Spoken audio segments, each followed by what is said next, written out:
other team make great chances for West Brom. What a defensive ball! Bangladesh কেন কোনোদিন বিশ্বকাপ খেলতে পারবে না? বাংলাদেশে এত ফুটবল ট্যালেন্ট থাকার পরও কেন বাংলাদেশ কোনোদিন ফুটবল বিশ্বকাপে যেতেই পারবে না? বাংলাদেশের জনসংখ্যা প্রায় 18 কোটি, যাদের ফুটবলের পাগলামি নিয়ে সারা বিশ্ব অবগত। বাংলাদেশের অঞ্চলের খেলোয়াড়রা একসময় ইউরোপীয় স্ট্যান্ডার্ডের সাথে টক্কর দেওয়ার সক্ষমতা রাখত। সেই অঞ্চলে ফুটবলের অবস্থা এত খারাপ হলো কিভাবে? কেন বাংলাদেশ ফুটবলের সোনালী ইতিহাস নিয়ে আমাদের পড়ে থাকতে হয়? কেন হামজা চৌধুরীর মতো বিশ্বমানের ফুটবলার দলে এনেও খুব একটা দূরে যাওয়ার সম্ভাবনা আমাদের দেশে নেই? কিভাবে আপনার আমার ট্যালেন্টের উপরে বাংলাদেশের ফুটবলের সিন্ডিকেট মুতে দেয় সেটাই দেখবেন আজকের ভিডিওতে। উপমহাদেশে ফুটবলের যাত্রা শুরু হয় 1898 সালে। শুরু হয় কলকাতা ফুটবল লীগ প্রতিষ্ঠার মাধ্যমে। শিবদাস ভাদুরী, তেজাস শর্মা কলকাতার মাঠে বাংলাকে চেনাচ্ছিল। তবে বাংলাতে ফুটবলের জোয়ার আসে ফেনীর হাবিবুল্লাহ বাহারের হাত ধরে। তিনি কলকাতা মোহামেডানকে কলকাতা ফার্স্ট ডিভিশনে নিয়ে যান। সে সময় রায়বাহাদুর সুরেন্দ্রনাথ রায় ঢাকাতে ওয়ারি ক্লাব প্রতিষ্ঠা করে। এই ক্লাব দিয়ে বাংলাদেশে ফুটবলের যাত্রা শুরু। এই ক্লাবের সাথে Victoria sporting club, Tajhat football club, Mymensingh Mohammedan club, এদেরকে ঘিরে বাংলার ফুটবলে দেখা যায় নতুন ধরনের জোয়ার। ঢাকার নবাব পরিবারের অর্থায়নে 1920 সালের মধ্যে 3টি ডিভিশনে ঘরোয়া লীগ শুরু হয়ে যায়। একই সাথে রাজশাহী এবং ময়মনসিংহ অঞ্চলে বিভিন্ন রিজিওনাল খেলা শুরু হয়। সেই সময় আমাদের দেশের ফুটবলের স্ট্রাকচার ইউরোপের দেশের মতো এগোচ্ছিল, যার রেজাল্ট হিসেবে আমরা পাই সৈয়দ আব্দুস সামাদ। তাকে বলা হয় ফুটবল জাদুকর। চায়নার সাথে বাংলাদেশের ম্যাচের মাত্র 15 মিনিট বাকি। সেই সময় ভারতবর্ষ পিছিয়ে ছিল 3 গোলে। আব্দুস সামাদকে কোচ খেলায়নি, কারণ ইনজুরি ছিল। তিনি কোচকে রিকোয়েস্ট করলেন যে তাকে মাঠে নামাতে। 15 মিনিটে সে 4টি গোল দিবে, এমনটাই তিনি বললেন। শেষমেশ কোচ বাধ্য হয়ে তাকে নামায়, আর পুরো স্টেডিয়ামকে তাক লাগিয়ে এই লোক আসলেই 15 মিনিটে 4টি গোল করে দেন। বলা হতো ভারতবর্ষ যদি ইংরেজদের আন্ডারে না থাকতো তাহলে সৈয়দ আব্দুস সামাদ ওয়ার্ল্ড কাপের বেস্ট 11-এ জায়গা করে নিত। দেশভাগের পর হাবিবুল্লাহ চৌধুরীর নেতৃত্বে পূর্ব পাকিস্তান ফুটবল অসাধারণ গতিতে এগোতে থাকে। এএফসি প্রতিষ্ঠা করে এশিয়ার টপ ক্লাবদের ঢাকাতে নিয়ে আসা হয়।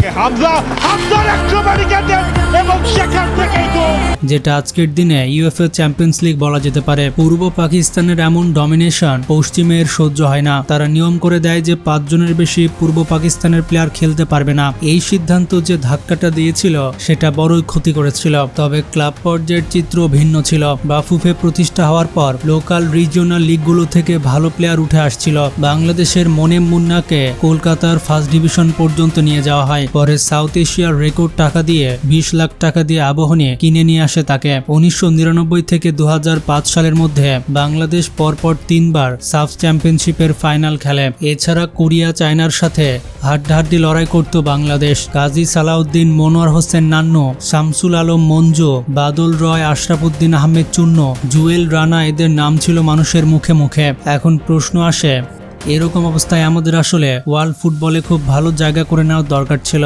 সেখান থেকে বাংলাদেশের এত খারাপ অবস্থা কিভাবে হলো? যাদের নাম বললাম তারা সবাই বিভাগীয় এবং জেলা পর্যায়ে খেলে ক্লাব ফুটবল খেলে আসা প্লেয়ার। কেউই শুরু থেকে আবাহনী কিংবা মোহামেডানে খেলেনি।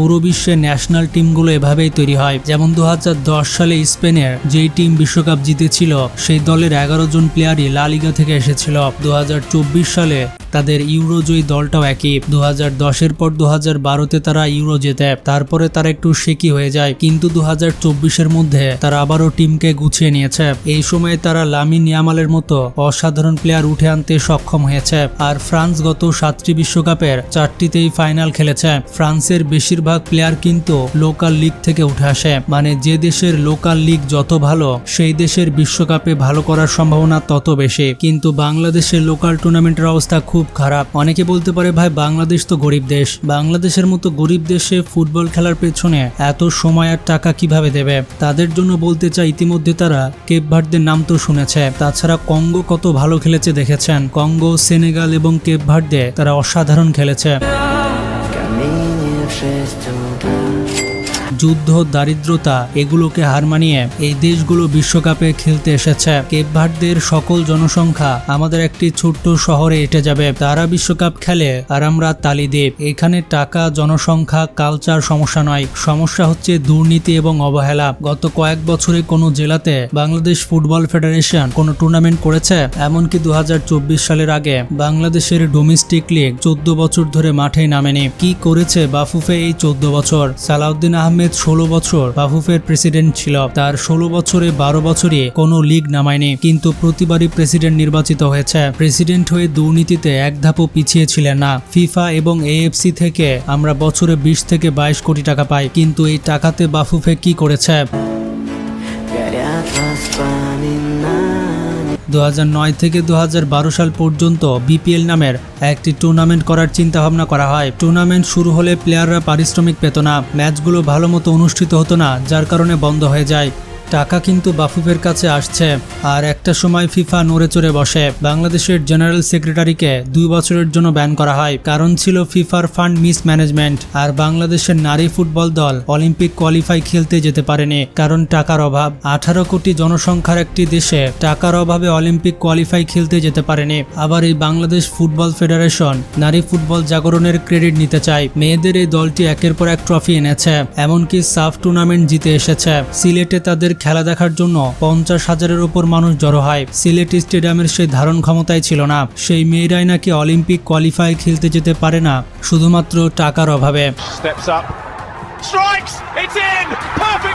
দুর্নীতির কতটা গভীরে গেলে একটা দেশেরই অবস্থা হতে পারে। তবে বাংলাদেশ ফুটবলে একটি কোম্পানি ঢোকার ফলে বেশ কিছু সমালোচনা তৈরি হয়। তাদের ক্লাব থেকেই নাকি বাংলাদেশ ন্যাশনাল ফুটবল দলে সবাইকে নিতে হয়, মানে ক্লাবের একটা কোটা থাকে। তারা কোচকে প্রেসার দেয়, বাফুফেকে প্রেসার দেয়, মানে একটা ডোমেস্টিক ক্লাব ন্যাশনাল ফুটবল কোচকে চাপ দেয়। সব থেকে কষ্টের ব্যাপার হচ্ছে এত কিছু জেনে বুঝেও আমরা কিছু করতে পারি না, বিশেষ করে আমাদের স্পোর্টস জার্নালিস্টরা। তামিম ইকবাল সারাদিনে কি খেলো, মিঠুন ইকবালের মন খারাপ কেন, এগুলো তাদের নিউজ। তবে শুধুমাত্র স্পোর্টস জার্নালিস্টদের দোষ দিয়ে লাভ নেই, দেশের পুরো মিডিয়ার এই অবস্থা। তো আশা করি বুঝতে পেরেছেন বাংলাদেশের ফুটবলের আসলে কি সমস্যা। তবে আমাদের একেবারে যে সুযোগ নেই বিষয়টা এমন না। বাংলাদেশের একটি ভবিষ্যৎ হচ্ছে হামজা চৌধুরী। হামজা চৌধুরী আসার কারণে বাংলাদেশের ফুটবলে বড়সড় ঝড় তৈরি হয়েছে। বিদেশি লিগে খেলা প্লেয়াররা বাংলাদেশে খেলার চিন্তা করছে। তারা যদি বাংলাদেশে আসে তাহলে প্রভাব খাটিয়ে জাতীয় দলের পজিশন ধরে রাখা কিছু বিলো অ্যাভারেজ ক্লাব প্লেয়াররা খুব বিপদে পড়ে যাবে। হামজা চৌধুরী আমাদের শেষ ভরসা। এখন দেখার বিষয় আমরা তাকে কিভাবে ইউজ করি। ভিডিওটি সম্পর্কে কোনো মতামত থাকলে কমেন্টে জানান, আর ভিডিওটি শেয়ার করতে ভুলবেন না।